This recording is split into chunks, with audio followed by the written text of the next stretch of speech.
Hi, Mickey. Hey, Bob. Hey, I see you've got your 3rd of July flag out. Correct. You're waving the flag. That's commendable. That's a reasonably big flag. Made in USA. Well, yeah, unlike some, I might add. Well, it's interesting with this flag. I felt like I really had to put one out this 4th of July. It seemed important. I don't know. The country's falling apart. Yeah, I think that'll help if you put one of those out. No, it's an expression of sentiment. And then I'm on this neighborhood watch sort of Snapchat or whatever it is, WhatsApp group. And there are all these rumors going around now. They're going to roving bands of protesters are going to be wandering the streets of town. And there's nobody else on my block has a flag out. Now it's only July 3rd. Well, plus that flag has this pointed tip on it, so you can use it as a weapon if worse comes to worse.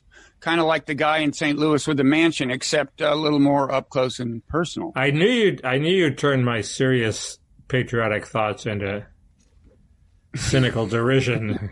Well, but that didn't take really intimate knowledge of me to predict. But congratulations.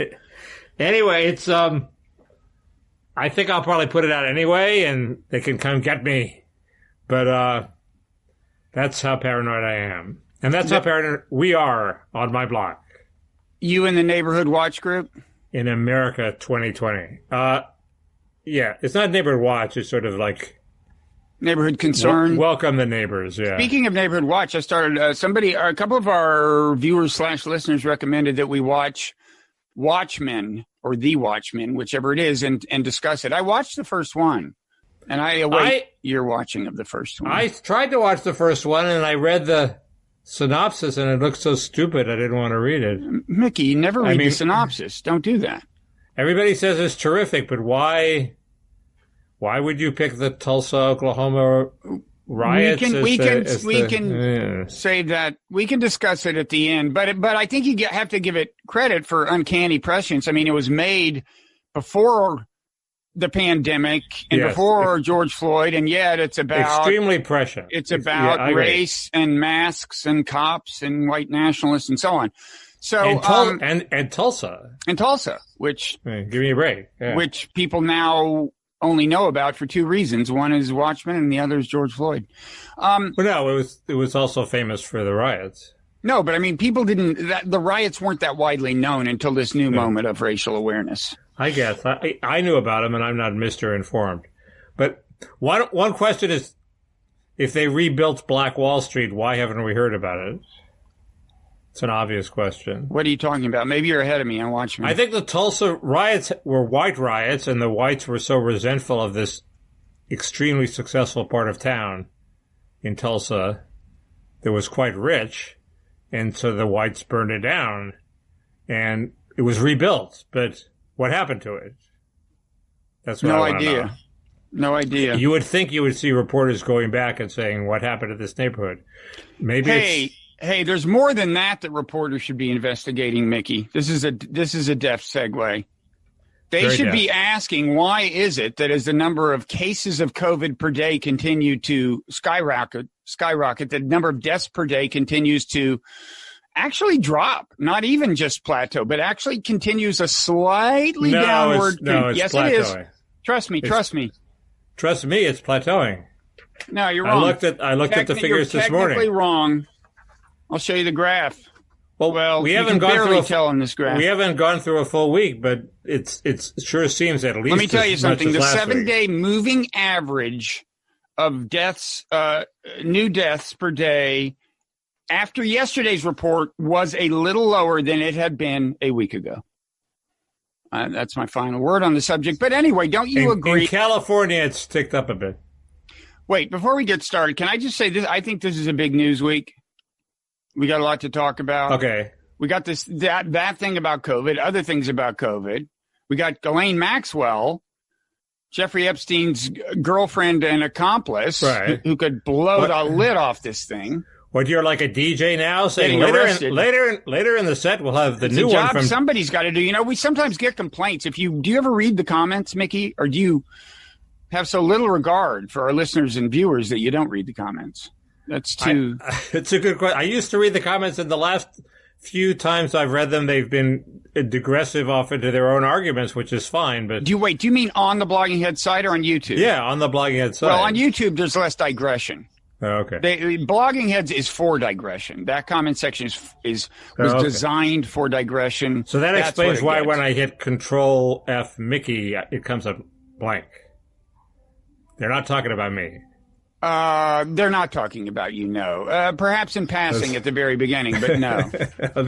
Anyway, you're acting like a disc jockey saying, hey, we have some Tame Impala coming up with this ad. We got a lot of stuff. We got Biden. We got protests. It's like, I hate that. We got Russia. But I think we should start with your good news. You got your newsletter, Kausfiles, got a combination of love and hate on Twitter that was just... That chloroquine is coming back? Oh, give me a break. Give me a break. You know what's funny? Okay, so... It is coming back. Well, you mean the one study? You're talking about the one study? It was one study, but it was one of the few studies that did it early as opposed to late. But do you remember when there was the key? Remember when there was the study that found the large study that found it did no good, and I was very dismissive of that study because it was retrospective and not a controlled, randomized prospective study. This study is exactly the same. Oh, really? Okay. It's a retrospective study. But my one final point on chloroquine, and so we can get rid of this topic, is everybody, the doctors that I read on the web, who tend to be right-wing doctors, say that the key is zinc. The chloroquine only works as a vehicle for getting the zinc into your cells, and the zinc does the work. But do any of these studies test zinc? They're all testing it against erythromycin, with chloroquine and erythromycin, which isn't the combination that people think works. People think chloroquine and zinc works. I'm not aware of any that do. And by the way, I'm not dismissing its possible efficacy. I don't think we've seen a good study either way. But this is another not good study because it's purely retrospective. Okay, so let's get back to your topic. I'll let you be the disc jockey. Okay, well, I would have thought you would have brought this up at the beginning. No, why would I bring it up a smarmy, in-groupy, self-aggrandizing just because I had two people who were pissed off at me? Well, Bill Kristol gave your newsletter piece, your Kausfiles newsletter piece, Twitter love, and then Maggie Haberman gave it hate, and that's just the ideal. You're implying that I'm a small fish, Bob, and when big fish like Bill Kristol and Maggie Haberman pay any attention to me, I'm supposed to be happy. Well, I know I would be. What kind of demeaning message is that? When people of that stature pay any attention... Bill Kristol should be happy if I pay attention to him, buddy. Did you reply to his tweet? No, I wrote this newsletter saying, looking ahead, if you think the worst thing that can happen to America is passing a massive amnesty bill that sets us up for generation after generation of amnesty, a massive increase in immigration, and a fundamental change in America, not so much in party affiliation, although it will do that. It'll kill the Republicans. But just in the sense of, low-wage workers flooding in and making it impossible to live a life of dignity at the bottom of the labor market. Can I just say you're burying your lead as you did in the newsletter piece itself, but go on. Hang on. If you think that's bad... I'll tell people what the lead is if you fail to ever get to it. If you think that's bad, people on my side are staring at the abyss. Because if the Democrats retake the Senate, forget the presidency. If the Democrats take the presidency and retake the Senate, the first thing they're going to do is get rid of the filibuster, and then they can pass this thing. Then they're going to pass this thing. So if Republicans lose the Senate and the presidency, my side is fucked. And the only way I can see around it is, and Trump is heading for defeat, and by the time he realizes it's too late, it will be too late to bail out. So I wrote a column saying he should bail out now. Oh, your lead. Thank you. Right. Bill Kristol, by the way, plucked it from obscurity and put it in the actual tweet. You should be paying so him. I was terrified of the attaboys from, that people on the left were going to say, Mickey Kaus finally comes around to bailing on Donald Trump, and the only person who did that was our friend Aryeh. He sort of gloated. I wasn't bailing on Trump. I was saying if you were a Trumpist, Trump should take one for the team. And And I was worried that Crystal didn't really gloat. He sort of sneered. But that's okay. Well, no, Crystal wants to get that message out. He'd love for Trump to drop out and have some neocon like Marco Rubio take his place on the ticket. Well, we'll get to that. But whereas you are voting for Tom Cotton, who would also please Bill Kristol. If Trump bailed out, it would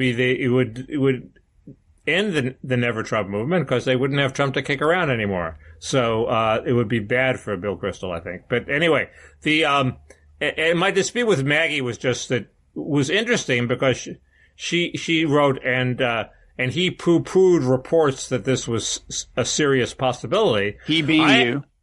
Yeah, but she said, I'm old enough to remember back when Mickey Kaus was poo-pooing this idea. Right. And I hadn't poo-pooed the idea, okay? I poo-pooed the idea that Trump was not going to debate. And she admitted that and graciously apologized. But the interesting thing about that is she implied there was some reporting indicating that there was a possibility, which I hadn't read, that Trump would drop out. And Maggie Haberman, is the one of the best, if not the best, reporters on the Trump beat because everybody talks to her. So if she says there are intimations that this is a possibility, that's more intimations than I knew beforehand. So maybe this is like a 1% or 2% possibility. It's getting its day in the sun, this meme. Donnie Deutsch, I think this morning on Morning Joe or something, was talking about Trump dropping out. The logical thing for him to do is make a try at a comeback, and then and only then, if that fails, bail out. But by that time, there's always time for a comeback thanks to the filer faster thesis. You can make a comeback in 2 weeks. If he bails 2 weeks before the election, that's too late. So if he's going to bail, he's got to do it now. Lyndon Johnson style. Give time for a new candidate to come forward, people to get to know him, the normal process of the election, which would happen faster because of the filer faster thesis, would take hold, and we'd have an election. And the Democrats would have a very good chance, and whoever the Mr. X, the Republicans nominated, Tucker Carlson, would also have a chance. That's a whole nother meme. That's a hybrid meme because the standard meme is Tucker in 2024. But I'm sure you're on board with that. But I am on board. But my point is, if they pass this immigration bill in 2021, 2024 is too late. If they pass the bill, it's over. Tucker's philosophy is dead.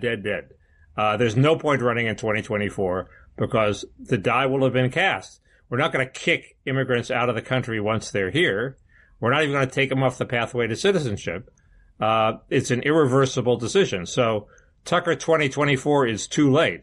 You need Tucker 2020 or somebody else 2020. I had mentioned Tom Cotton a couple of episodes ago, just because I thought you got to throw some bone to the neocons in to some segment of the Republican Party. And Cotton is good on immigration and other issues, and so throw the Permanent War Party a bone by advocating Tom Cotton instead of Josh Hawley, who is Tom Cotton without the neocon foreign policy. But I thought I convinced you that Tom Cotton is actually nuts. He actually authored legislation saying, as a congressman, he authored legislation. To kill families. Not kill them, but he said, if you're an Iranian who's violated the sanction, not only will you be punished by the U.S. counter sanctions or something, your offspring, your parents, your grandparents, I think even your aunts and uncles. I mean, it's crazy shit. The guy is crazy. And he was constructed in the Bill Kristol neocon construction laboratories. He is a robot. If you remember that debate I had with David Frum on Blogging Heads? Not offhand.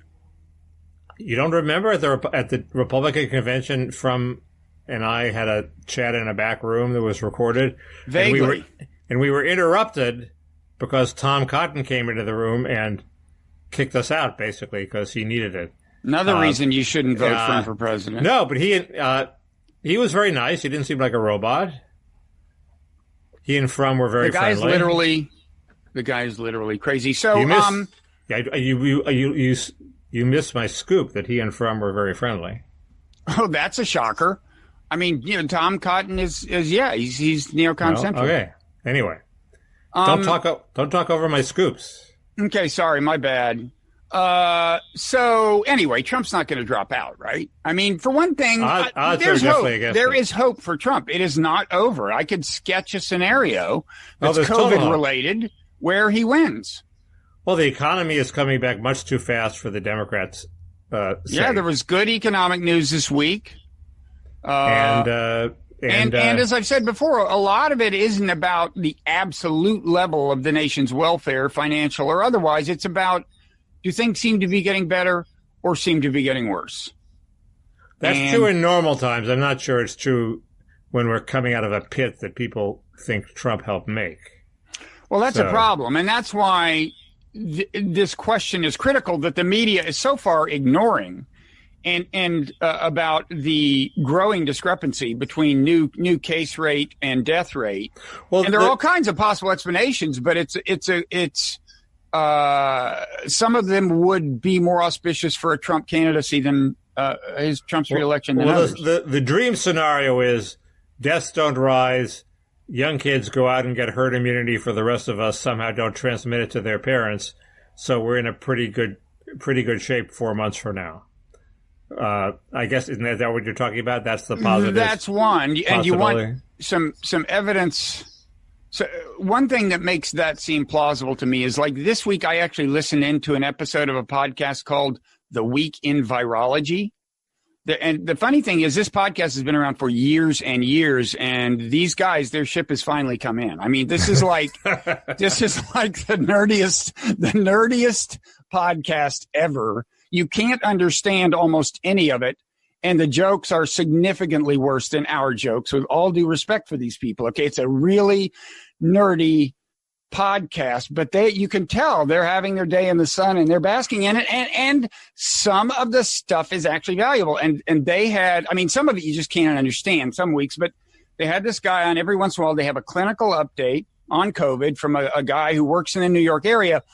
And I'll tell you, they really are getting more and more of a handle on how to treat it. I mean, you got remdesivir coming online, which he wasn't that high on, but is non-trivial, may be available before terribly long in like aerosolized form, not just via injection. You've got the steroid drug that he was high on, and those are nicely complementary. Remdesivir is for the beginning, early, right after you get the disease. The other one's for later. I didn't realize that there are anticoagulants they're using that have some value. There's the blood plasma thing from people who are immune, which they're starting to ramp up. Right. So it seems to me, I mean, there are a lot of possible sources. Also, T cells.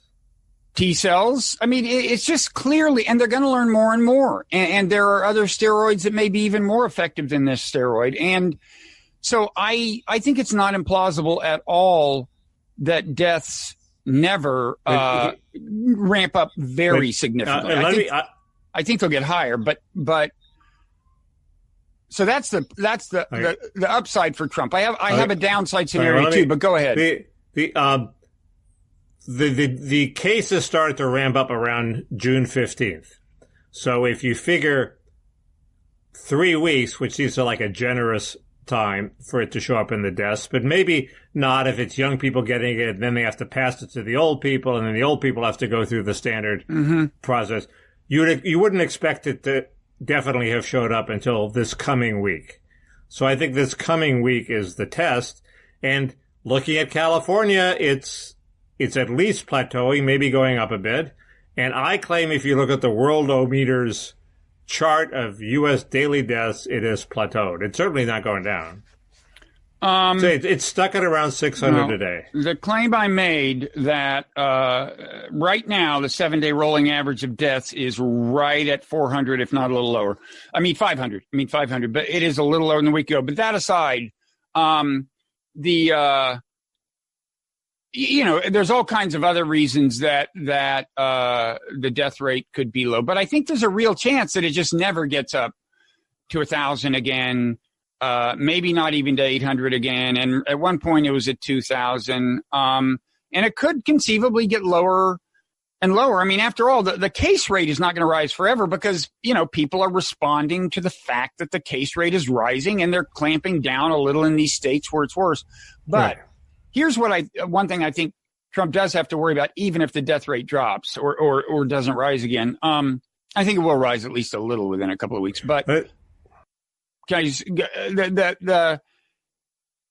all along people have known that this disease can do damage short of death that is enduring. And I think pretty recently, results from a study came out of the asymptomatic infections on that cruise ship, the Diamond Princess, right. And something like they did CT scans of the lungs, and something like half of them had abnormalities. Now, I don't know if they were really clinically significant abnormalities, but I'll tell you, if it turns out, if we learn more and more, and it turns out that even like 1 in 5 people are going to have some kind of lasting negative impact, I think in a way that's a more serious problem than deaths, because then you're talking about people's kids. You're not just saying, Trump's blunder hastened the death of your grandparent by 2 years. It's like your kids may well have lung damage that will become a serious problem when they're older, blah, blah, blah. Does this sort of non-fatal damage also only affect mainly old people, or does it affect young people just as much? Oh, no, I think given the fact that the asymptomatic were themselves much more likely to be young, it must be the case that I didn't see it broken down by age, but you would think it would. Well, okay, you'd think it would have the same skew, but maybe not. I had some thought, but it's gone. So anyway, but I can imagine him. Now, on the downside for Trump, I thought Biden did okay. Oh, go ahead. My thought is 500 a day is 180,000 dead people a year. That's unacceptable. It's definitely not great. Yeah. Okay, go ahead. But I can imagine, if we get the case rate under control, I can imagine the death rate continuing to decline, if you get the case rate under control, as we learn more and more. And Francis Collins apparently said there is a real chance of a vaccine by the end of the year, but that's not soon enough for Trump. Well, Francis Collins is... He's the head of, I think, NIH. He's okay. Anthony Fauci's boss. Okay. He's not one of these two podcasters. No, he's not. Okay. He's not a podcaster. Okay, well, I only listen to podcasters. I don't get all my news from podcasters. If Scott Galloway doesn't talk about it, it didn't happen. Who is Scott Galloway again? Kara Swisher's. You don't know Scott Galloway? He's the king of all media now. He's Kara Swisher's podcast partner. He's on Vice. He's like I don't know. He's like he's who was the guy who was head of both the Kennedy Institution, the Brookings Institution, and then he produced the World Crisis that plunged the globe into poverty. Jim Johnson was the king of Washington. Scott Galloway is on Vice. He's on Vox. He's going to have a show on ABC soon, I'm sure. He's like... I still will not have heard of him. He's a business professor. He's very engaging. He's Kara Swisher's Ed McMahon, although he's now overshadowing Kara Swisher because he's more interesting. So anyway, he's a Are you saying Kara Swisher's not interesting? She has attained great prominence herself. She's got a New York Times column. She's incredibly well connected and savvy, but she's lapsed into fairly hack leftism at this point. Yes, and Galloway is more eclectic. Before we move on beyond presidential politics, did you watch Joe Biden's press conference or part of it? No, I didn't. I watched I think there was about 40 minutes of questions, 30 minutes. I watched about half. I watched 15 or 20 minutes. He was actually not that bad. I thought it was bad news for Trump. And there was one key moment where the reporter asked him 2 questions and he answered the second one first, and it took him like a couple of minutes to answer it. And you're sitting there on the edge of the seat, and you're like, Joe, are you going to remember the first question? Because, I have had times when I was like speaking in public, and I go, can you remind me of the first?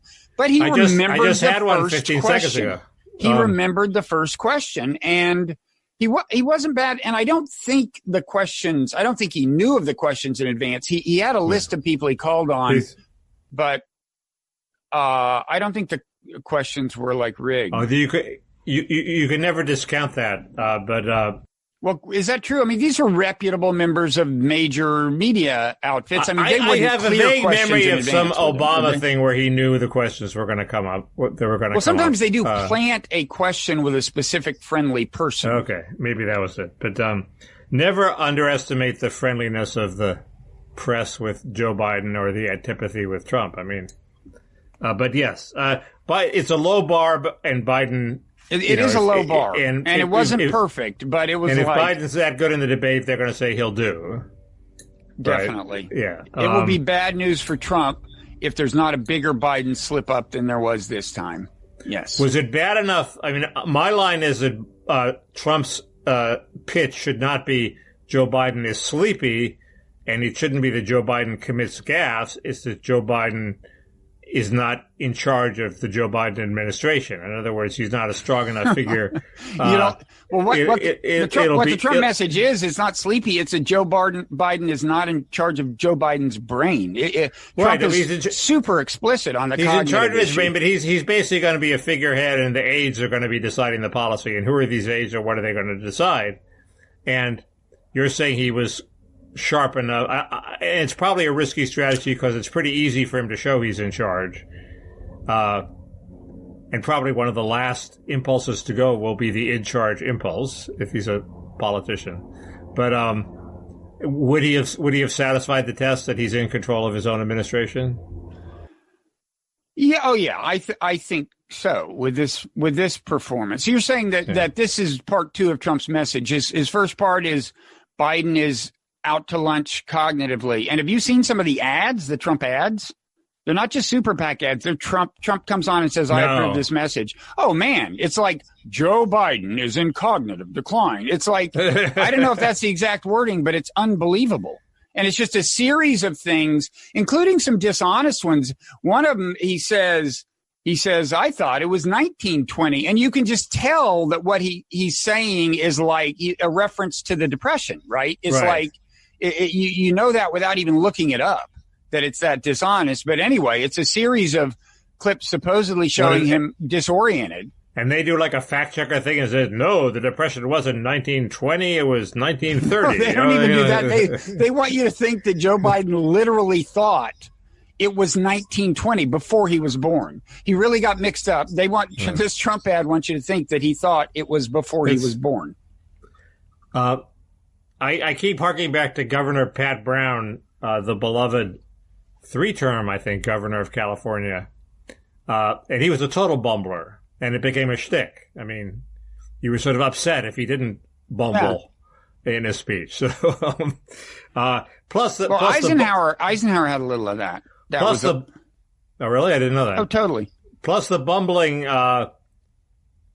his very ineffectiveness in the debates had a sort of humanizing quality, like that he was the only guy who stopped when they told him to stop. Everybody else barrels through. Well, you talking about Biden now, or that his weakness humanizes him. It makes him seem like, okay, I'll stop. It's not such a big deal, you know. I thought that was appealing. I thought that was Tim Kaine's mistake. He was too deferential. Biden, I remember as being pretty reasonably aggressive in the debates, but there were a couple times he stopped.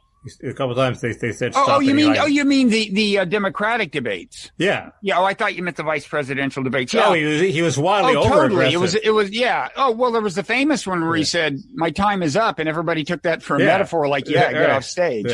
Yeah. So we haven't done the fantasy baseball speculation over who could replace Trump in the Republican Party, have we? No, but first let me mention that I think Susan Rice. I think the betting odds on her should be a little up for vice president for Biden. Why? I think. Well, I mean, maybe not. I think it depends. I think if the big concern is the cognitive issue and who could replace Biden, she's probably the best.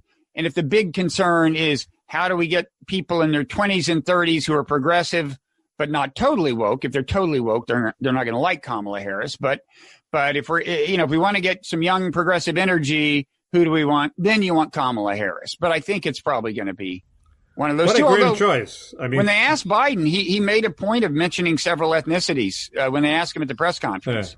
He mentioned Asian. Oh, by the way, I made a mistake in a podcast and called Tammy Duckworth white. I think you apologized. Father is white. No, I didn't apologize for that one. I thought last week you brought it up. Okay. I apologize for a different one every week, and I'm not done. I've got more apologies I'm saving. But anyway, her father's white, her mother's Thai. You should apologize for apologizing for the same thing twice in a row. I did not apologize for Tammy Duckworth. Anyway, Susan Rice always seemed to me not a second rater, but if you're rating on a conventional scale, a B plus B person in terms of competence. And the idea that she would be president is a little horrifying. But she comes off as reasonably presidential. I mean, I'm not a fan of hers on grounds of foreign policy ideology. She has a certain amount of anger in her that doesn't sit well. Could be. So you're a Kamala guy? You think Kamala is... No, I'd probably prefer her to Kamala. At least she knows what's going on in the government. But that's a bad choice you're giving me there. Well, Biden's kind of boxed himself in. Are you saying that she's the front runner because the Democrats are becoming the neocon foreign policy party? Did you see what happened in Congress? They're trying. The Democratic House is passing a resolution to prevent Trump from withdrawing from Afghanistan, making him require all these notices, and it's joining forces with Lynn Cheney. So we had the great prospect last week of the Democrats Trump wanted to withdraw from a foreign conflict and have a universal basic income for a while. The Democrats were opposed to the universal basic income on work-related grounds and were for staying in an endless war. So the parties have completely flipped on those two issues, if only for a moment. Maybe it won't. Maybe go ahead. Oh, go ahead. No, I've given what? No, they have. Because this is the disease of our time. Is everyone's politics are organized around the people they hate the most. If you hate Trump the most, you're opposed to everything he's in favor of, and you're in favor of everything he's opposed to. It's a slight oversimplification, but a good example is Afghanistan and foreign policy in general. Now,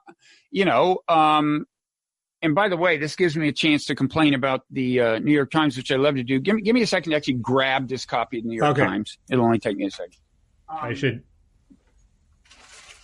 I should entertain people with a patriotic display. Apparently, I was wrong about it only taking me a second. Apparently, it will take me forever. Damn it! It's here somewhere, and I will not rest until I found it. But it was it was the lead piece in the New York Times physical paper yesterday.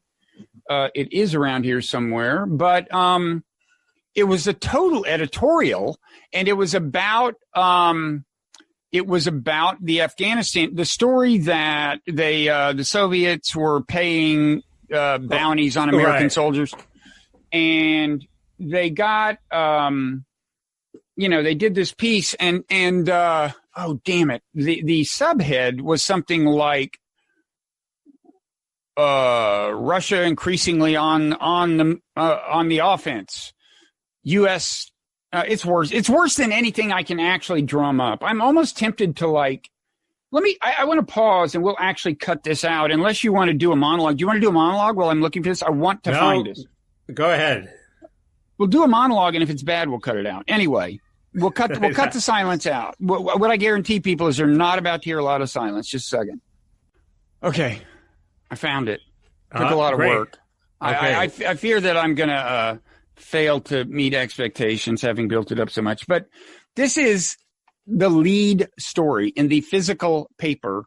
You would like it to not be just an editorial, and the headline is Putin on offense as Trump stands on the sidelines. And then the subhead, well, I know that's bad enough, but the subhead is Russia's hostility is clear. A U.S. strategy isn't.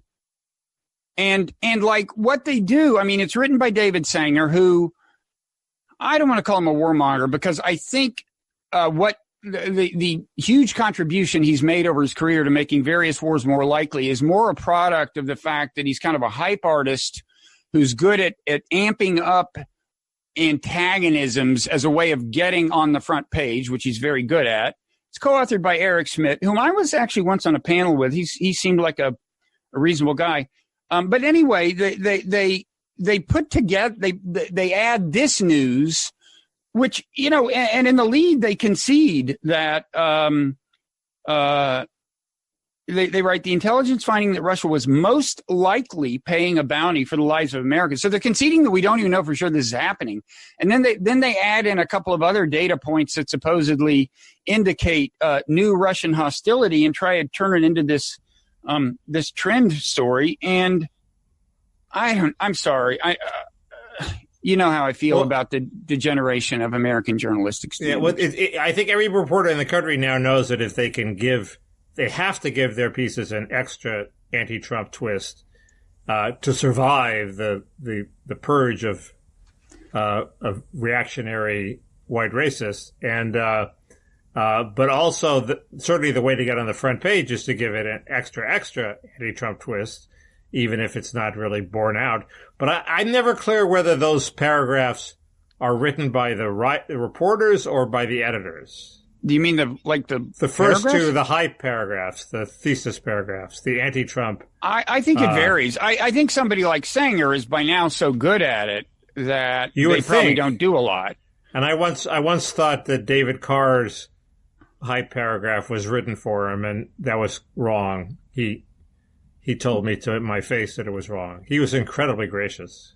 He was great. He was clearly such a good writer that he wouldn't need a lot of help. But the thing about Sanger is he was doing this kind of thing before Trump. He is just a hype artist. I mean, I think I told you in the earlier incarnation of our conversations that I talked to a guy who was covering Japan in the Tokyo bureau for the Wall Street Journal when Sanger was there for the New York Times. And it would happen time and again that Sanger would write a piece and the journal's editors would call these guys and say, why weren't you on this story? And they'd explain it's not really a story. And so they came up with a term, Sangerized. They'd say they've been Sangerized because this happens so often. Anyway, and one of the things he exaggerates is the grounds for conflict between nations. Thank you for that. Okay. That was music to my ears. But my point is that the Democrats in the House are now pursuing that perversely. But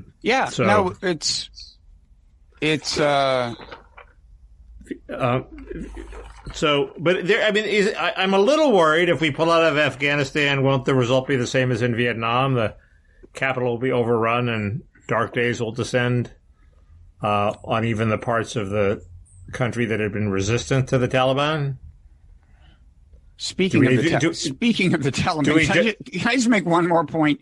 In a properly functioning, if our nation were a properly functioning national information processing system, you would have at least heard more people point out that the reason the Taliban even exists is because decades ago the U.S. was paying people to kill Soviet soldiers in Afghanistan. I mean, I don't know, we were paying bounties, but we amped up. We basically created a kind of nationalist jihad to get them bogged down in Afghanistan and or chase them out. And the ensuing chaos gave birth to the Taliban. Not that this justifies what the Russians are doing, but it would be, I mean, we do this kind of stuff, all the time. We pay people to kill people in other countries. There was a mediocre Aaron Sorkin movie about that. Maybe it wasn't so mediocre. I don't know. I haven't seen it. Which one was this? The one about Joe? Who was the guy's name? This was Julia Roberts and Philip Seymour Hoffman and Somebody's War. Yeah, the guy. Well, they kind of heroized didn't they kind of make a hero of the guy who? I think so. Who armed the? I think so. Mujahideen. Yeah, I forget his name. That's a good point. Anyway, I have a bunch of topics, but you go ahead. You're the master in this. I could rest a while. I've made some of the. Okay. Well, as long as we're on the, we might as well talk about the other big news of the day, which is the Epstein case and Ghislaine Maxwell's arrest. I have, as you know, she was the sort of ex-girlfriend, right-hand woman, alleged procurer of the Epstein operation. Presumably she knows all the secrets. She can rat out whatever big names participated in whatever Epstein provided for his big names. There's been a sort of dearth of big names, new big names so far, but everybody's waiting for who does she names next. The only politicians that have been named, and not by her, but by some of the plaintiffs against Epstein are Bill Richardson, no surprise there, and George Mitchell, big surprise there. And what do these two people have in common, Bob? They're Democrats. Bill Clinton. I don't know. They're big international negotiators. And Mitchell is a revered figure in Ireland because he brokered the peace treaty there. He was later the Middle East, our Middle East negotiation point man. Sounds like you're backing into a pretty epic conspiracy theory. I'm liking. It's not an epic. It's the standard conspiracy theory was it was a Mossad sting operation to blackmail these people. Yeah, I first heard that from you in one of these conversations about 8 months ago. But yeah, I mean, Ghislaine Maxwell's father was allegedly in the Mossad. Who knows? Not in it, but an asset, Robert. Yeah, and possibly he worked with other nations' intelligence agencies also. Right, but Mossad is the one most often mentioned. But anyway, he's and so it's not inconceivable that she would retain ties and. Everybody Epstein was involved in was somehow pro-Israel. So there's that. Not everybody. Pretty Les Wexner. I mean, the major principals are Alan Dershowitz. The major principals all tend to be fairly pro-Israeli. Not that there's anything wrong with it, but they do all tend to be that. And then there's Alex Acosta saying he was told to back off because Epstein was a security issue. Quote, here's the quote. Did you watch this, the first episode of the Netflix? You didn't. I encourage you to. It's a 4-part series. It's not bad. It doesn't get into the conspiracy theories. But as for the, it's a good, it gets you partway to understanding what a monster Epstein must have been. But anyway, in that, I was reminded that the exact version of what you just alluded to is when Alex Acosta was being vetted by the Trump administration for his cabinet position, which I guess was Secretary of Labor, according to a report in the Washington Post, when they asked him why he, as prosecutor in Florida, let Epstein off the hook, gave him super light, ridiculously light sentence. That's not completely fair, but go ahead.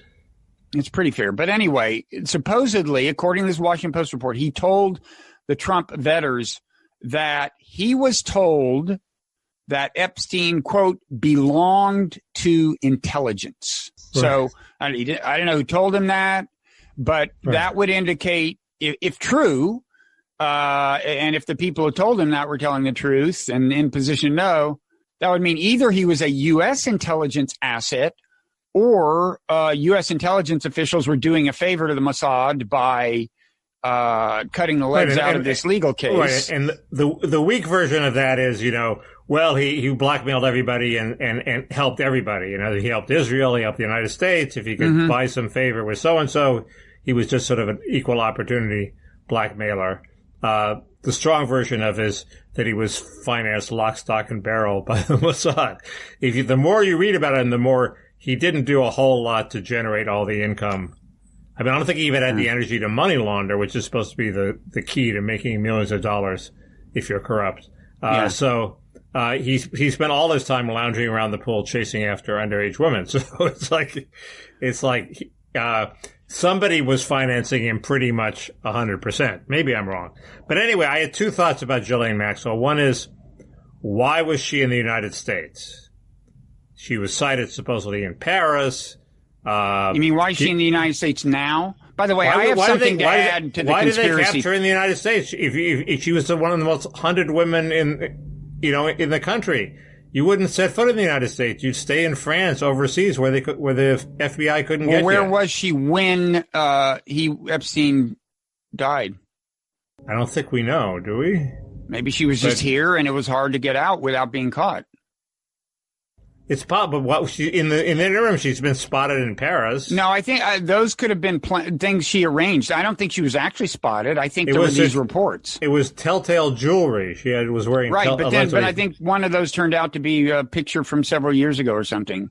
The picture several years ago was eating at the burger place in Studio City. It's getting embarrassing how much attention both of us have paid to this. I have another admission along those lines I'll get to. I actually went to the burger place in Studio City. Now this reminds me of I was so deep into the O.J. Simpson case that when I was like just passing through L.A., I was just like there with a few hours to kill. I took my rental car out to O.J.'s house. I wanted to see the scene, and I also went to Nicole's condo where she was killed, and that's embarrassing. But I did. It was many years ago. I was young. Yeah, I pass by those all the time. So anyway, why was she here? And the obvious answer is she's already cut some sort of deal with the FBI. Everything we're seeing is sort of a show designed to disguise the fact. Is like a stage managed play, perhaps kabuki. Why does it need to look like this? Why do they care if it looks like she was this hard to get? I guess because they don't want to make it look like they're like just in cahoots with. That's a good question. I guess they don't want to make it look like it's all. People are very suspicious if something looks like it's all arranged, especially in this case. And if they, if their secret plan is to muzzle her later, you don't want to make it look like it's a deal from the get-go. Which raises my second of actually 3 points, which is. Can they keep her safe? I mean, excellent question. I'm convinced that I'm getting some grief because I'm not a trained. What are the words for people who do autopsies? I'm not a trained coroner. I don't know. I'm not a trained coroner. It seems to me clear that the neck wound on Epstein's neck. You tweeted a picture of the neck wound, man. Thin wire. Well, it's pretty convincing. That should have a trigger warning. I didn't know that it was going to pop up. I thought I was just linking, but then it popped up. What can I say? And then I thought it's pretty convincing. It's a very thin wound, and as if he was garroted with a wire. And everybody said, "How do you know that the sheets didn't make that wound?" Well, I don't, but it was a point made by the coroner hired by. Epstein's lawyers, who is Dr. Bodden, he's a paid coroner, so you have to discount what he said. And I've gotten some emails from people who said, I used to work in that, and that's a telltale sign, pointing to some other sign, some hemorrhaging, not to the neck wound. So I'm pretty confident that it looks mighty suspicious. And as you know, that particular prison is a hellhole. Run, you don't have to agree with it, run by a gang, and they could easily have killed Epstein, and they can kill Ghislaine too. I think maybe they only control some floors of the prison, maybe they don't control. Well, but it would take a bigger, more people would have to be involved. Remember he was supposedly on suicide watch. Oops, the cameras aren't working. Oops, the guards are like asleep or something. And then in your account, the coroner is in on it, the official coroner, because he found it was plausibly a suicide.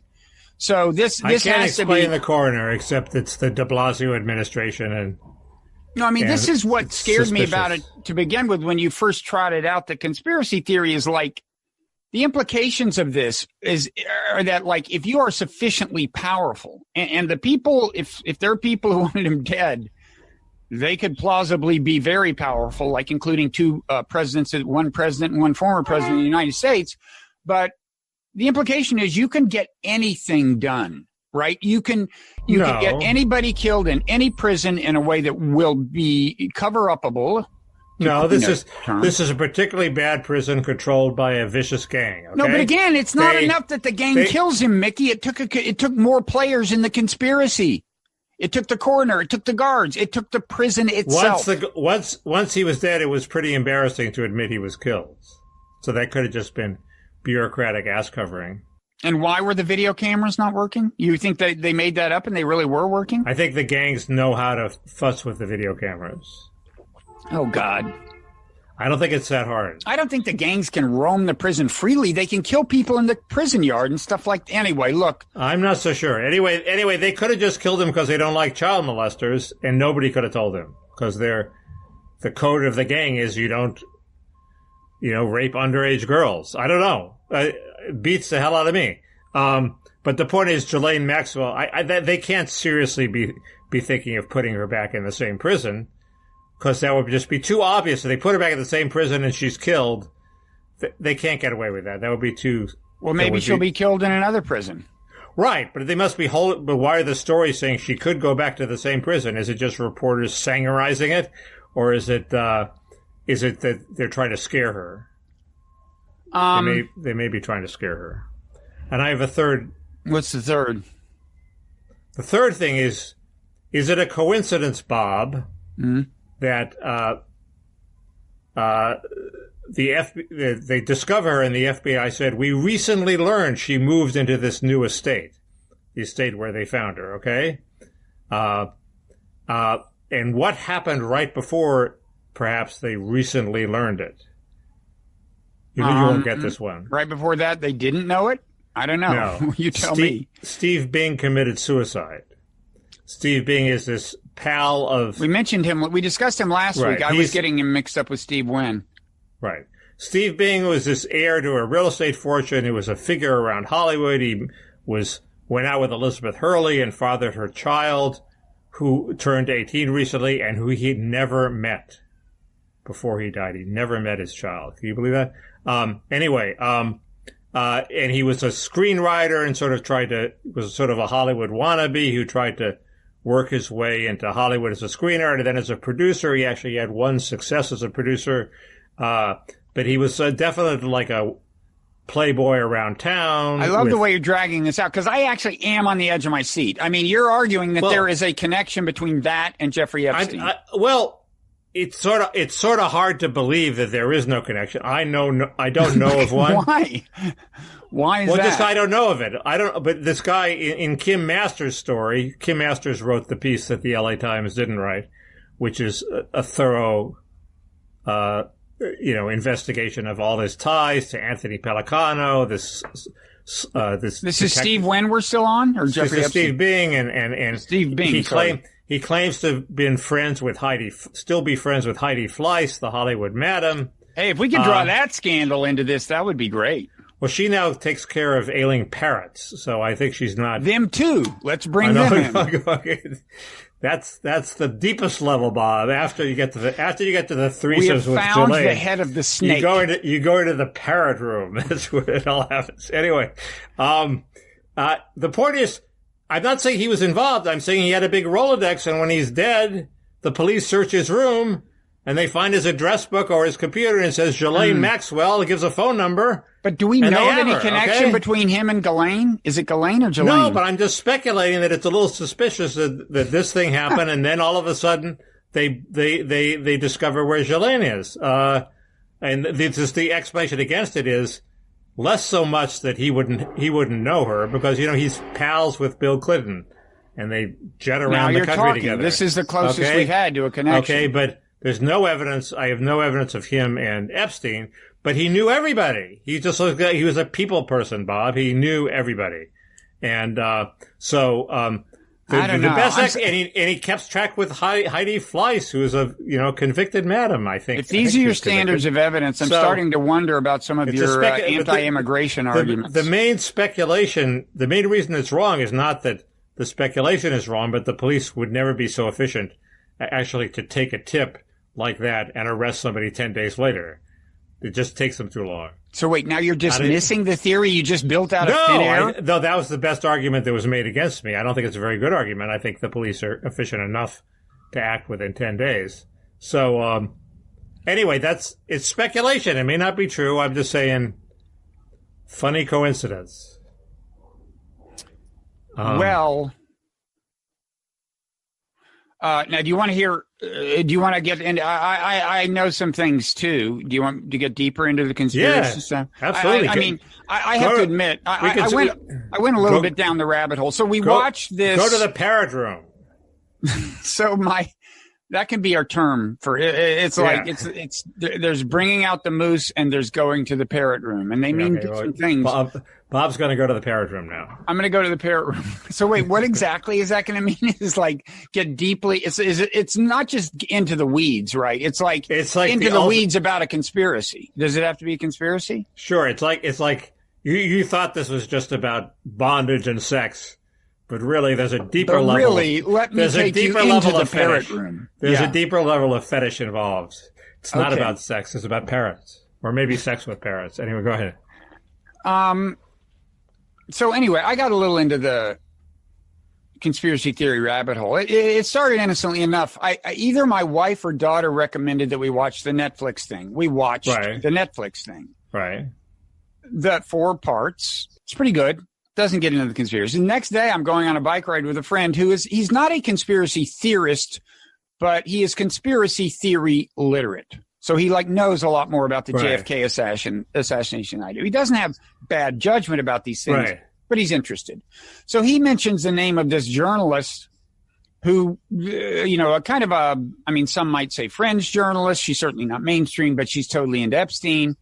So I Googled her, and it turns out she had interviewed Maria Farmer, who, if you watch the Epstein series, it starts with these 2 sisters, the Farmer sisters, who Epstein got involved with, not as sexually as he would have liked, but in the 90s, in like 1996. Is this Conchita Sarnoff you're talking about? No, they're the Farmer sisters. Maria Farmer. No, the journalist. No, her name is Whitney something. But anyway, there's a YouTube interview between her and Maria Farmer. Yeah. And I want to say, look, Maria Farmer has obviously been traumatized.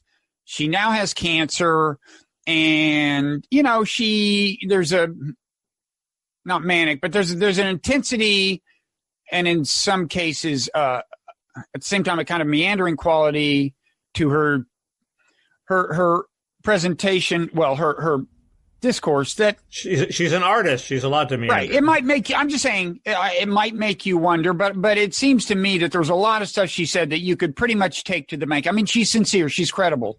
Yeah. Fundamentally, I think, even though she herself may make surmises that are not warranted, but I think the things she specifically bears witness to, leave aside how she interpreted them, I think are pretty solid. And it's just pretty interesting because she was not, she wasn't one of these. Epstein, on the one hand, had these young, often poor teenage girls like in Florida that he just brought them in for the massage, and they would take their tops off and he would masturbate or however the hell it worked. And so there was this was a whole category of women he exploited. But then there were these women who were of, somewhat more refined. They were often not teenagers. This woman was not a teenager. She was, I think, graduating from the New York Academy of Art, which, by the way, is run by a woman, or was by a woman named Eileen Guggenheim, who, according to Maria Farmer, is not a real Guggenheim, just changed her name to Guggenheim so that people in the art world would be impressed. Yeah. Anyway, and she is a friend of Epstein, and she put Farmer in contact with Epstein. But anyway, this Maria Farmer woman, by her account, for like close to a year, she just worked for them. There was nothing, they didn't ask her to do anything illicit. She was just like at the mansion. And then eventually they did, when she said she was going to leave, go work somewhere else, they said, well, no, why not? We'll get you a lot of money to go paint a mural for Les Wexner, the guy who owned Victoria's Secret and had that weirdo complex of mansions, probably still does, in Ohio, and virtually owns that town. It's a weird, it's a creepy setup to begin with. Anyway, so I actually listened to that conversation, and a couple of things come out. First of all, by her account, Les Wexner, I just used the term the head of the snake. That's the term she uses for him. She says she almost depicts Epstein as like mid-level management. And I mean, on the one hand, she says Epstein always said he had Wexner wrapped around his finger because maybe Wexner had a crush on him or something. But she actually, and it's kind of poignant, you know, she says that when she first I think it was right after she got out of the compound. I mean, here's what happened. So she spends the time at the Ohio compound. She has been working for them for a while and apparently knows, by her account, she knows Ghislaine Maxwell fairly well by now because she accompanied her on a lot of things in New York, and Ghislaine would talk, you know. And then finally, Ghislaine and Epstein show up at what is technically his mansion within the Wexner compound. Right. And she has been staying there for some time under weird ground rules where she has to get permission to leave. And at that point, by her account, they try to sexually molest her, the two of them together. It's like they're trying to initiate her into the darker regions of the thing, I guess. So anyway, then she, I think, more or less successfully resists. Then she wants to get out of there. And by her account, there's a bodyguard making it hard for her to leave and everything. But anyway, the poignant part is like sometime after that, she calls the FBI. First, she calls, I think, the police, and they say, no, she calls the FBI. And she says they didn't take her seriously enough, at least. And you can see why. She's apparently saying, like, you know, this involves Donald Trump. And no, she wouldn't have said Trump. Well, she might have said Trump at that point because it already did. But Donald Trump and Bill Clinton and Les Wexner is the head of the snake. And she says she said that to the FBI. And I'm thinking, like, if you're the FBI, you're thinking either this woman's crazy or she's not, and I don't want to get involved. Right, exactly. Because Clinton is president at that point. Right. Anyway, some interesting things she said are, one, she says the mansion, maybe this has probably been reported. She says the mansion that Epstein lived in was basically given to him by Wexner and was just comprehensively wired for surveillance of every aspect. Like everything anyone did anywhere was being captured on video. And that's true of his mansion in New York too. That's the mansion I'm talking about. It's a New York mansion. Oh, okay. That's where she says she had worked for the preceding months. Right. And, you know, one thing she says is there were a couple of times during 1996 when she worked there when Bill Clinton was going to be the guest. And when that happened, it was like there was a big hubbub, Clinton's coming, and everybody had to clear out except for the chef. She says like the chef would know everything if they could get the chef to talk. And you know, she says Ghislaine was hanging out with Ivana Trump at that point, I guess. And she was with them sometimes when they were actually recruiting or doing the first phase of recruitment of women on the street in Manhattan. But Ivana was there when they were recruiting? By her account, Ivana and Ghislaine, this is Ivana, the former wife of Trump's. I don't know if she was still the wife. So anyway, the point is, if she's right about the mansion, and remember, we know that Prince Andrew was at the mansion, right? And by the way, the woman who says that she was coerced into having sex with Prince Andrew also says she was coerced into having sex with Alan Dershowitz, as you mentioned. He figures, but if it's true about the mansion, if this woman's account is true, there are a ton of influential men that there is compromising information on, potentially, depending on what they did at the mansion. Supposedly when they raided the mansion, they came across a meticulously indexed collection of CDs with the names of people on them. Yeah. And it looked like the blackmail trove of all time. And I wonder what happened to this trove. And I should know. If I was a reporter, I would know, but somebody should have told us. And I view all these machinations about replacing the U.S. attorney for the Southern District, who's now been replaced, but he managed to negotiate that his trusted aide would continue the prosecution, as who controls these tapes.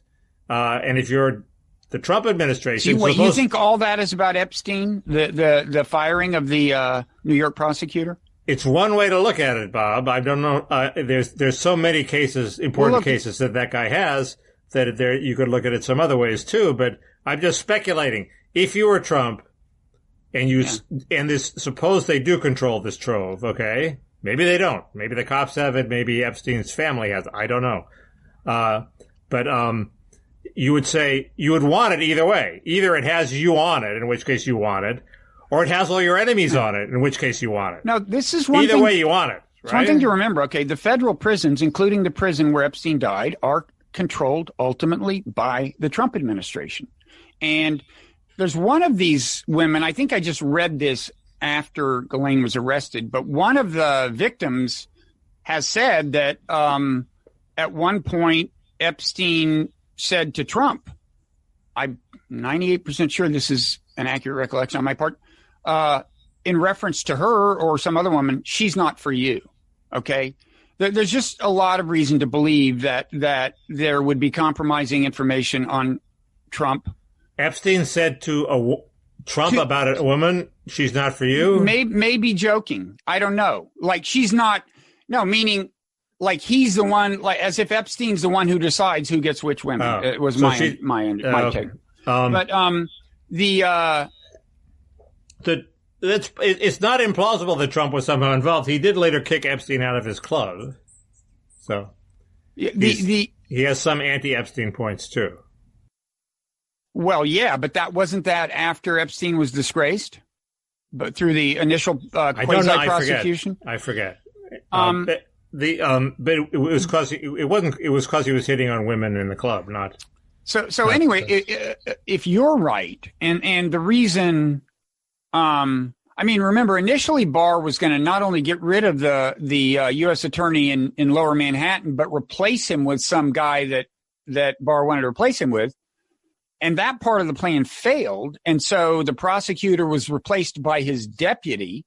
And so one scenario, if you're right, that this whole thing was about Epstein, maybe that's why she acted fast. She's like, who knows what Barr's going to do next? Let's get this out here. Maybe that's why they arrested Ghislaine right now. Oh, that's possible. That's a good point.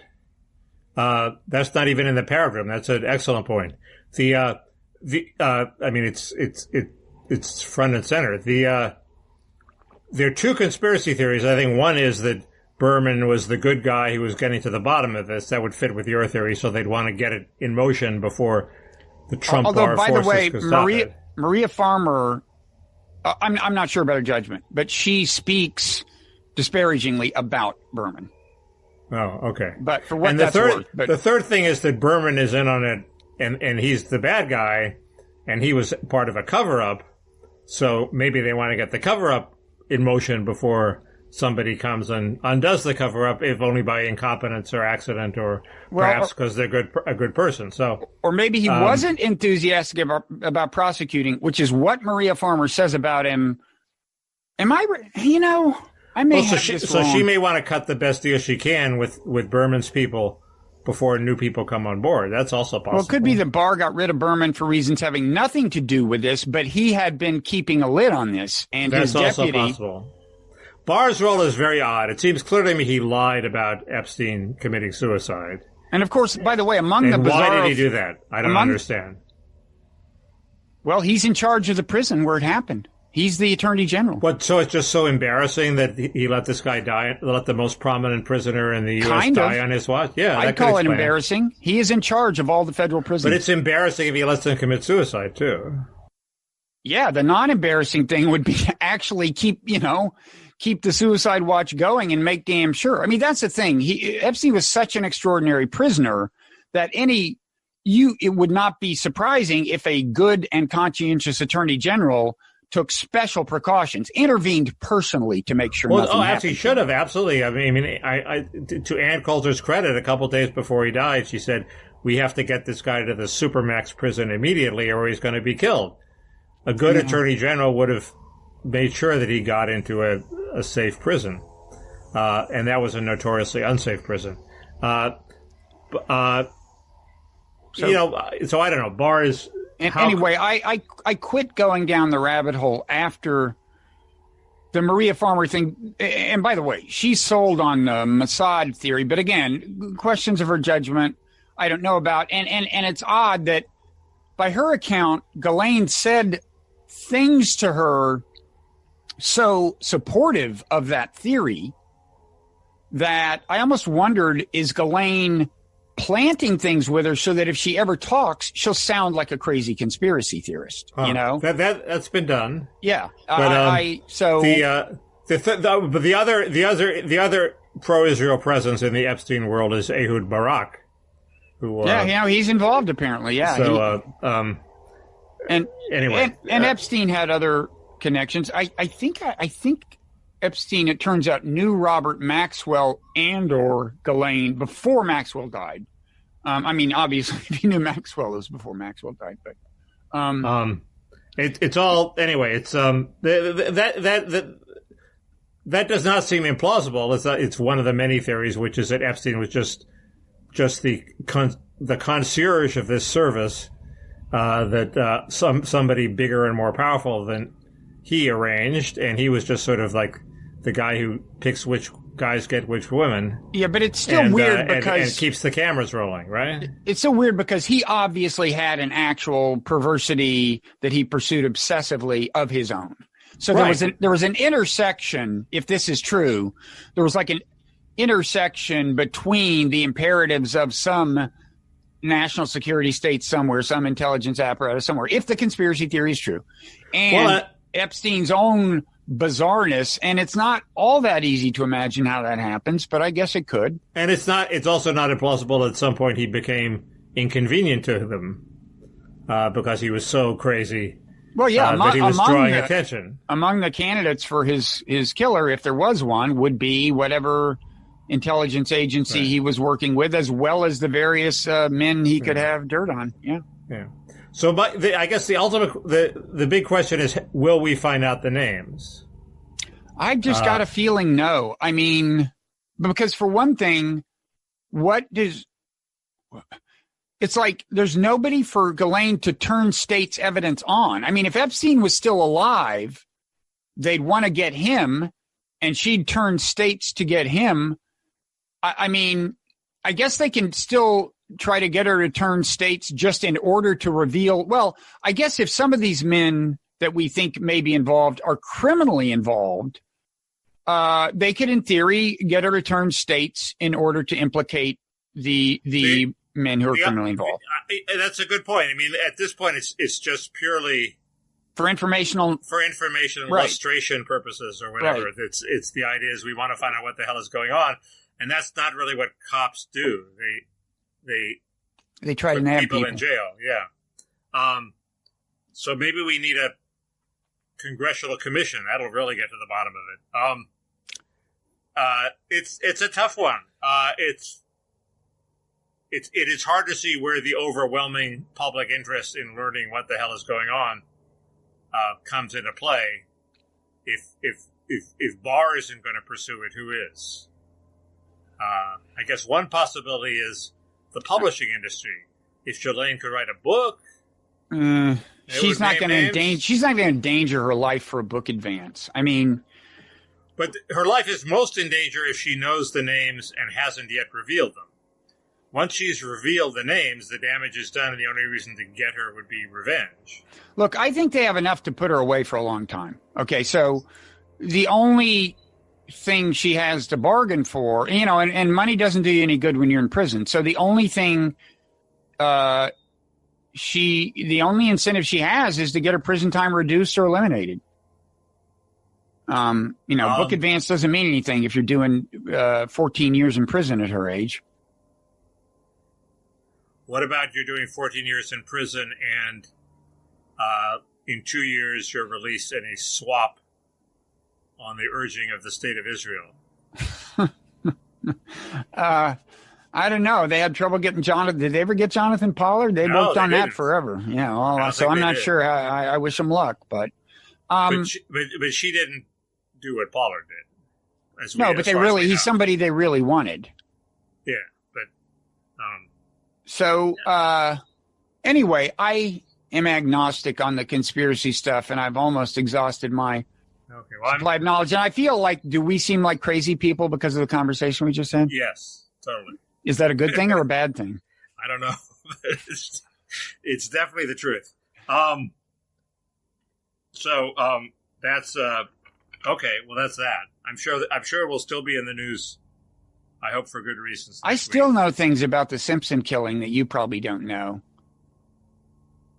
Like that all the reporters think that the son was involved? Oh, that's bullshit. Do you know why do you know what Detective Van Adder's big mistake was? Do you remember that? I by the way, I know of no evidence that the son was involved. I've just talked to reporters who think. I think it's also part of. No, wait, we shouldn't let this get crazy. No, we're libeling people. Let's not do that. Anyway, but quickly, I want to say that I finally heard from an attorney who would know, like, why would Detective Van Adder have taken Simpson's blood after they got the blood sample at the jail to the crime scene rather than book it at the jail as he was supposed to do, rather than book it as evidence. And this turned out to be hugely consequential, right? Because, wait, you brought the blood to the crime scene? Right. No wonder they found blood. Yeah. The answer is, he said this happens all the time in high-profile case. Cops want to get to where the cameras are. It takes a long time to book evidence sometimes. It's like you want to go to the crime scene because it's swarming with reporters and you want to be there. That's where the action is. Or it's not because you want to be there before the reporters fuck up the crime scene. No, you just want to hang out. And anyway, I retract any aspersions I cast on. I retract the whole thing. Let's cut it out. But what else do we have to talk about? Anyway, the weekend cancellations. Woodrow Wilson happened after we. Well, there is something on Wilson. I mean, I don't understand why World War I isn't sufficient to cancel him. Oh my God! Clear in retrospect, we shouldn't have intervened in World War I. 150,000 Americans died. It was ridiculous. And what did we get for it? We got the fucking League of Nations. Forget Nick, it. You're trolling me, right? They set up we got a setup for World War II. The League of Nations is the part of his legacy that if you were going to try to defend him would counterbalance his sins. It became the template for the United Nations. Hey, it was 1.0. Have you ever seen 1.0 version of software that worked? No. But you still give credit to the people who invented the software. It wasn't bad in itself, but it failed, and the overall settlement of World War I set the ground. He did not approve of the overall settlement.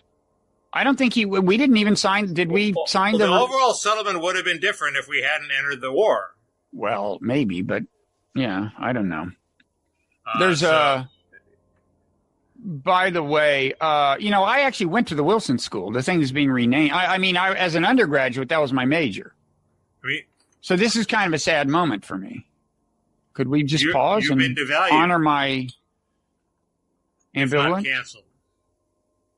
But can I just say quickly, if people want to hear I don't know if it's a defense of Wilson, but some relevant facts on the other side of the cancellation argument, they should listen to the latest DMZ podcast where journalist and amateur historian Bill Scher goes on for a while. Most notably, I would say, did you see this, the tweet from Michael Beschloss, who became America's official TV historian decades ago via the PBS NewsHour? You know who he is, right? I know he is. Sure, he's a nice guy, actually. Oh, do you know him?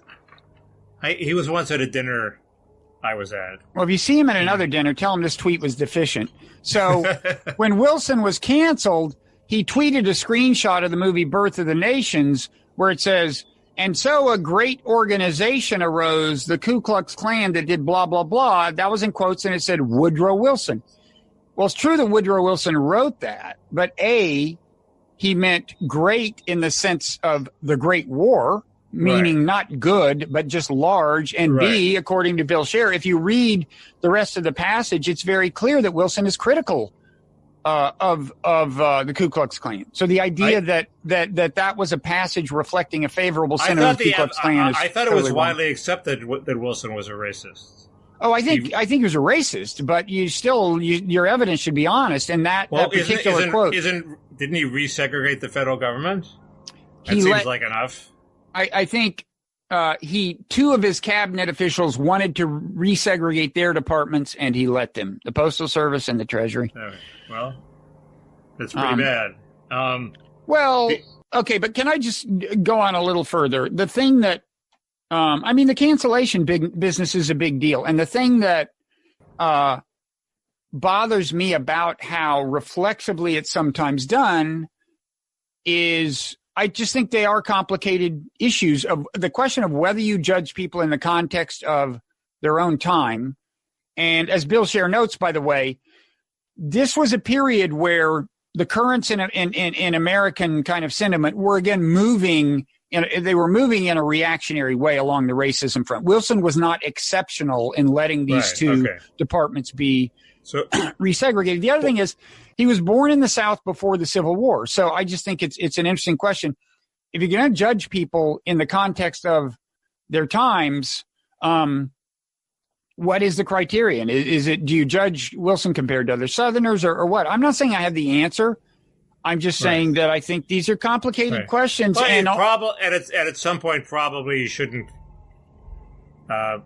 cancel people who, even if the balance is negative, just because they've been there for a while and it's come not to mean Wilson himself, it's going to mean the Wilson School or something. But I don't care so much about that. I must admit, I think Coulter's campaign against Yale is pretty hard for them to resist. I mean, the guy was a slave trader. Look, this is a question. The question where you draw the line is fascinating. A thing Bill Scher tweeted was, on what grounds you cancel Wilson and not cancel FDR for the internment of Japanese Americans, which I think is an excellent question. Wilson didn't lock anybody up because of their ethnicity. And I would go further. On my question, this is my contribution to the dialogue. Why don't you cancel JFK on Me Too grounds? Okay. Here's what I mean. Well, we haven't even started canceling adulterers. This is worse than that. Okay. There was a woman, I forget her name. She was a student at one of the Seven Sisters colleges, like Wellesley, as they used to call them, when Kennedy was president. So she was maybe, 19, 20, 21.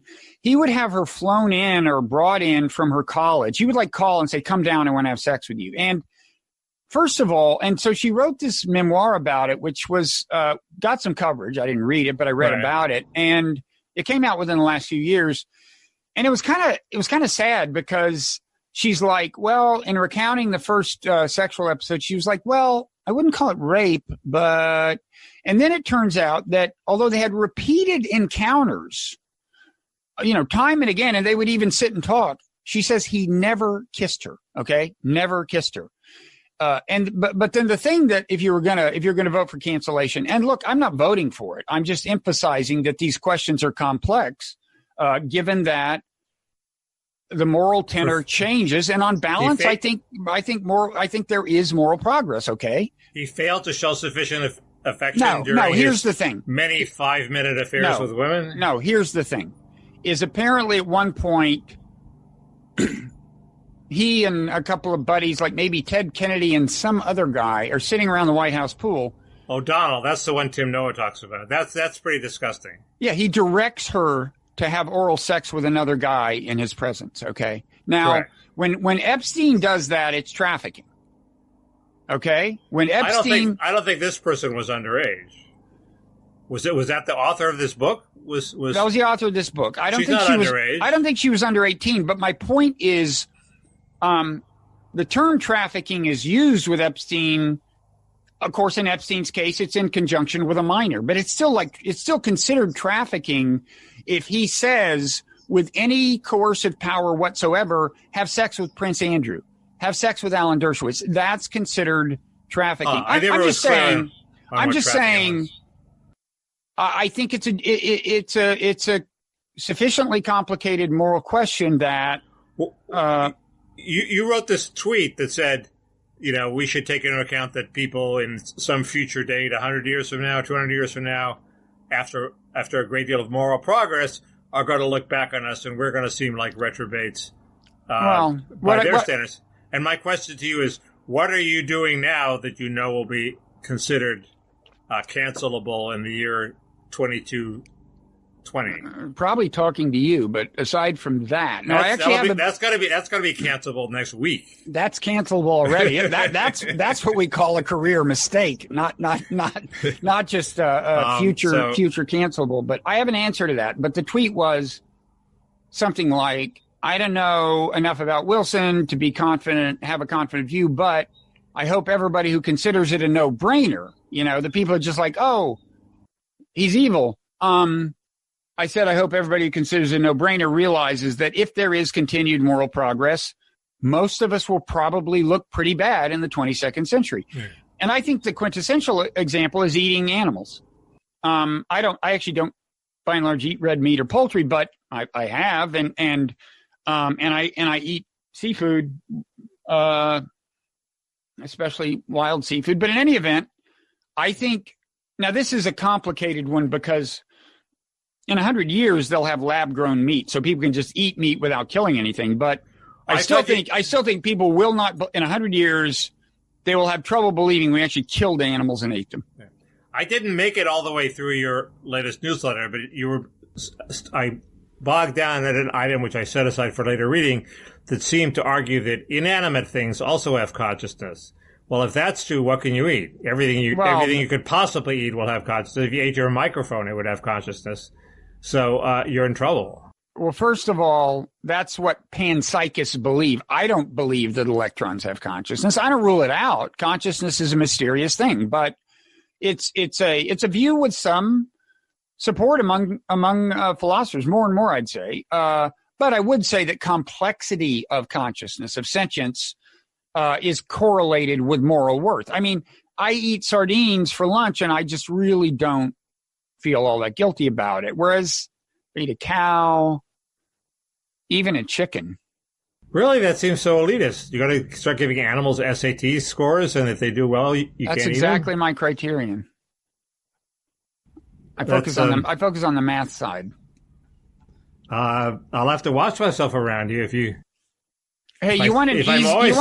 If I say something stupid, you're going to get out your knife and fork. You want an easy cancellation call? John Sure. Wayne. John Wayne. Why? He had a successful lung transplant, thereby paving the way for lung transplants. In 1971, he said the following in a Playboy interview, or at least a Playboy magazine. Quote, "We can't all of a sudden get down on our knees and turn everything over to the leadership of the blacks. I believe in white supremacy until the blacks are educated to a point of responsibility. I don't believe in giving authority in positions of leadership and judgment to irresponsible people." I say cancel him. He was a man of his time, Bob. No, but he wasn't. I mean, this was 1971. There's two amazing things about this. This is well after the Civil Rights Act, A, and B, he's not using the term white supremacy the way young folk use it today.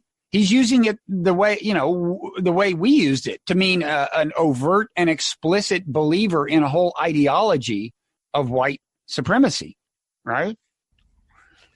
Well, do you agree? Do you agree that the meaning is? I'm not defending him. So we take his name off the airport. That doesn't bother me. Okay, I'm just saying, hurry the hell up. What else is there? I'm just establishing that I do think there are clear cancellation cases. John Wayne is one. Okay. Do you agree that the term white supremacy has changed in meaning? Yes. Well, it now means something.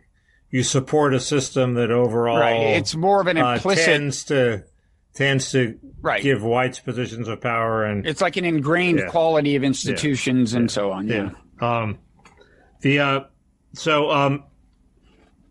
There's one hopeful bit of news, which is Tim Noah, like everybody else, has started a Substack newsletter. Oh, good. And called Backbencher. And he seems to be writing for the New Republic now. And he wrote a column that suggested Donald Trump may, as one of his initiatives in the next few months, perhaps the last few months of his presidency, try to raise the minimum wage and to $15 an hour, which is big.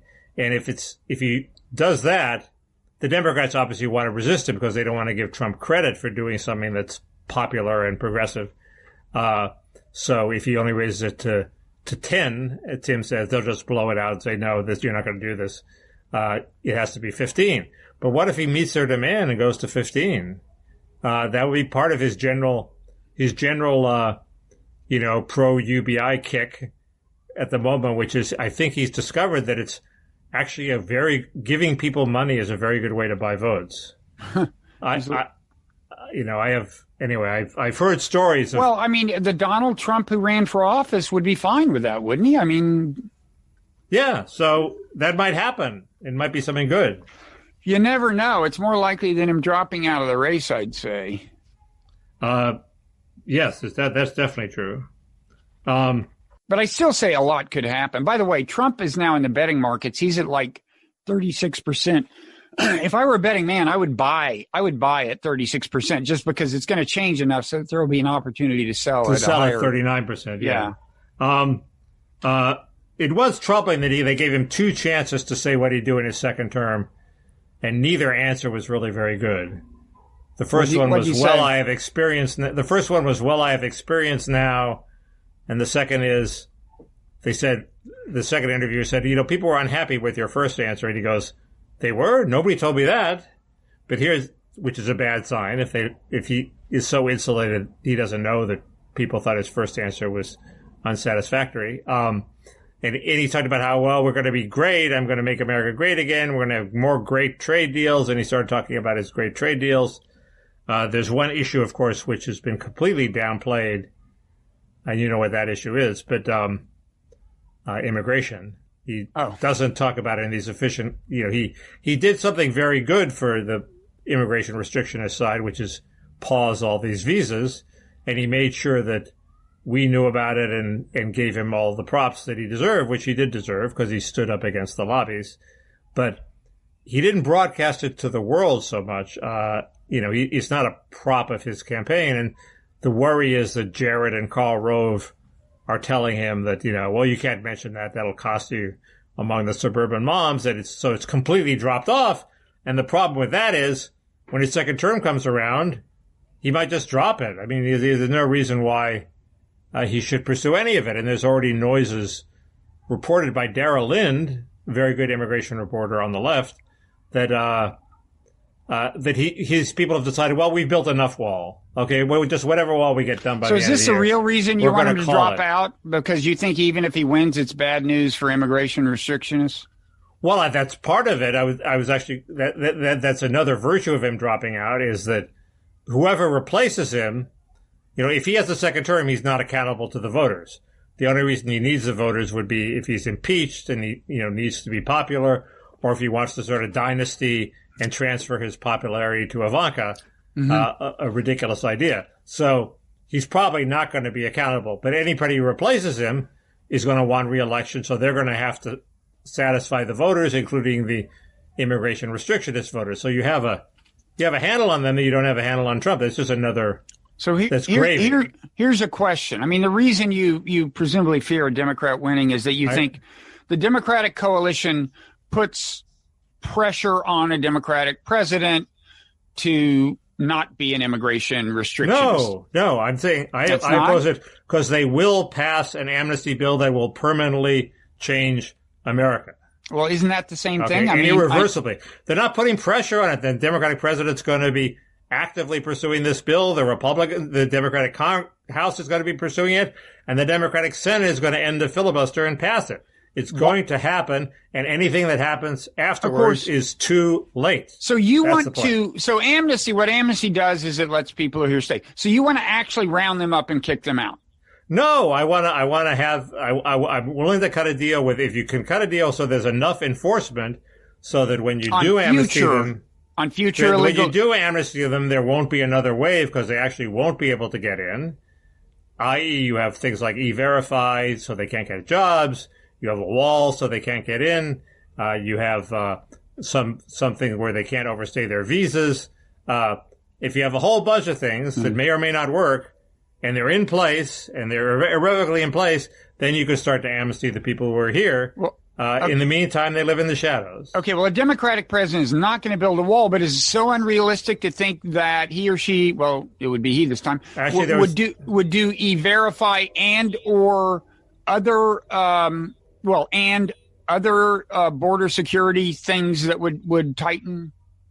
Democrats will only do E-Verify after people get amnesty, which means it probably won't happen at all because business hates it. Trump has no desire for it. He's dropped it on several occasions. Mitt Romney bizarrely endorsed it, but The Democrats don't like E-Verify because it will deter immigration, and they want more immigration. But they're willing to. Why do they want more immigration? Because they're the business part of their constituency does, or because of the? Well, there's that. No, because the activists at their base do. The activists, the Democratic Party base has moved way to the left. Right. Well, they don't like the Dreamers anymore, because the Dreamers imply that people who go to school and get ahead are better than people who don't go to school and get ahead. That they deserve amnesty and other people don't. They want everybody to get amnesty, and they want more people, as if almost the border wasn't there. Okay, but didn't I begin with the question? Do you fear that the Democratic Party's coalition puts pressure on it not to be, immigration restrictionist? And now it seems to me you're answering the question yes, but initially I thought you answered the question no. No, I answered the question no because there will be no pressure needed. Who are they going to pressure? They have the presidency, they have the House, they have the Senate. There's no pressure. They're just going to do it. Okay? They're going to get rid of the filibuster and do it. It's not a question of pressure. It's not a question of future immigration policy. Is why they're going to pass a bill. Well, they're doing it because they're for it. They're for amnesty and against enforcement. Politicians don't do things because they're actually for things. They do they're based to appease interest groups. They have a base that demands it. That's what I mean. Never mind. Okay, well, but the base is confusing. Here's a totally different question. The base isn't totally unidealistic. They believe, a lot of them believe in open borders, idealistically. I'm not saying they're pursuing their crass interests. Here's another question. Does technology not permit you to have tight border security without an actual wall? We've been hearing that for years, but nobody's ever demonstrated it. And there was actually a recent test of the wall, scientific study that came out. I think it was peer reviewed, that said it was in fact effective. Then it reduced people coming in by 27%. I would have thought more, but as studies go, 27% is a big figure. Final question on a totally unrelated issue.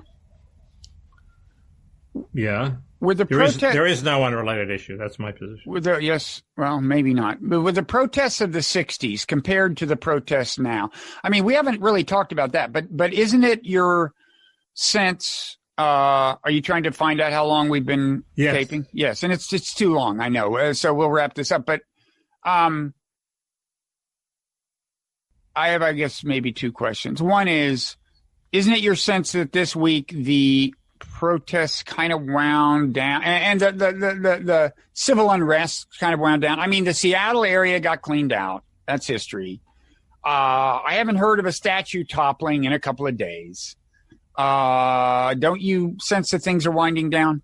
Yes, but although they're showing persistence in a couple of ways, there's still marchers out on the streets, protests every other day, lending credence to the conspiracy theories that somebody's paying these people. I don't think so. I think they're just bored out of their minds in quarantine and they have something to do. And the second thing is the repercussions in institutions are only just starting. I mean, I was in a Zoom cast, and I heard that various schools that they're all changing their credos to emphasize race only. It's all race, race, race, whereas before it was race something, something, something. And before it was work hard, be nice, and don't discriminate by race. Now it's don't be part of the systemic racist system that we're all part of. So I think that's just starting, and the repercussions in newsroom are just starting. And one point is, how does it stop? Does it ever stop? It seems to me one virtue of Coulter's scheme is it stops at Yale. Yale's not going to change its name. So everybody else can say, well, Yale's not changing its name. Why should I change my name? But name changing isn't important. But one yearns for a sister soldier moment where some person is told, no, you've gone too far. And my candidate was this woman who pretended to stab people in her TikTok video. Did you see that? Oh, yeah. She got Harvard fired. She got fired. Now, that was an interesting case because it was a cancellation on the other side. Right. So she was my nominee. She was a lefty. She was my nominee for Sister Stabia. They drew the line and they said, no, you're an asshole. There's such a thing, And Sister Soldier, she was much worse than Sister Soldier. Sister Soldier, what she said was, if you remember, what she said was like, what if we have a day if we kill white people? We're killing too many black people, okay? It was obviously not actually calling for white people, so she was relatively mild, and Clinton turned his campaign around by putting her down publicly, which he didn't want to do, but his aides made him do. This woman's much worse than that, I think. Well, no, but I mean, this woman, what she said was, her point was, I mean, I'm not saying she wasn't in some sense over the line. I wouldn't advise. She seemed to actually want to stab people. No, but she was making the point that for you to say, I think it was, the analogy was, on the one hand, for you to say all lives matter when I say saying all lives matter is to saying Black Lives Matter, as complaining about a paper cut is to complaining about being stabbed. Right. Okay. So she said, I'm going to stab you, meaning I'm trying to make this point that you're complaining about a paper cut. When you say that all lives matter, you want to know what it's like to be a minority. Now, she herself was Asian, I think, Asian American. Right. But so she, I think she could plausibly say she wasn't threatening to actually stab anybody, but she had a kind of an unconstrained look about her. I will say that, but as she gestured and everything, but I don't think she was. Anyway, if you were a big accounting firm, would you hire her to do your PR? Well, that's not the question. Is would you fire her? Which the accounting firm did. It was, what is it, Deloitte and whatever it is. I think it's just called Deloitte now. They fired her. But she hadn't started work yet, so they unhired her. Okay. Anyway, the relevance of that is it was the establishing some principle of symmetry. Right. There is such a thing as going too far on the left and getting canceled. Right. Yes. So one awaits that moment that has large repercussions. So things have died down, but I think the process is grinding on. I do think saying all lives matter misses the point. So, I mean, the point, I think I talked about this. When I read about, there was some anti-death penalty, and they said, this white guy was on death row for killing a black guy. Anyway, my reaction to whether the victim was black or white was instinctively a racist reaction. And I realized, shit, I'm a racist. Okay. And I think that would not apply to, all lives matter doesn't solve that, really. I mean, you want to confront the fact that there's a special racism reserved in these situations for black people and figure out why it's there and root it out. So the essential premise of Black Lives Matter, which is, hey, you have an exception for us. Why is that there? That's a good point. But wait, what's a good point? That Black Lives Matter making the point that you